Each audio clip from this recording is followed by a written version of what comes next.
Hey, this is Tracy Nelson with Creation Adventures and Outdoor Education. Today, carrying you on a little adventure uh, to a farm pond where I'm fishing with a friend of mine named Neil, and we are after some bluegill and some largemouth bass in this nice little pond that belongs to a friend of ours.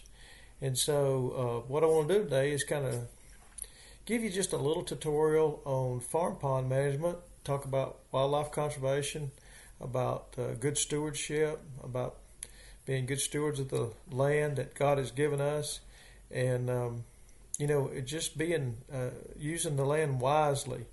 So, if you look at this pond, people might think that what a beautiful little natural area, and the fact is, this is not a naturally occurring pond. This is a man-made pond. The landowner that we know that has allowed us to fish here, he decided several years ago that he wanted a pond in this site. There's a little spring on the upper end of the pond that comes down through there and feeds that pond.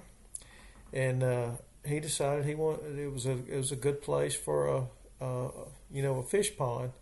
And so he began to plan how he wanted to build this pond. So I don't know if he wrote it down or if it was just in his mind.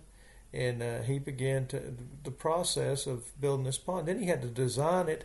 He had to design it in such a way that the dam was be high enough and wide enough to hold back the water. And he had to decide how much water he wanted to back up. In other words, how large the pond would be.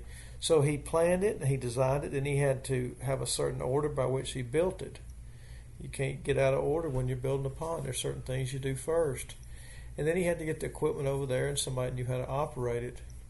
And so what I want to emphasize today is that man, in the original creation, God gave Adam the dominion mandate, which basically that the first man was given the charge by God, the responsibility to be a caretaker of the land, of the earth. And he has never rescinded that. Now, the world's different than it was when Adam was first created.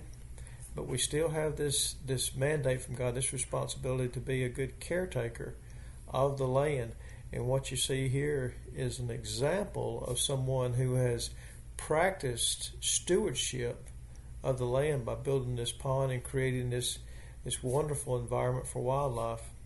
And so we'll discuss this throughout this video, and I'll point some things out to you.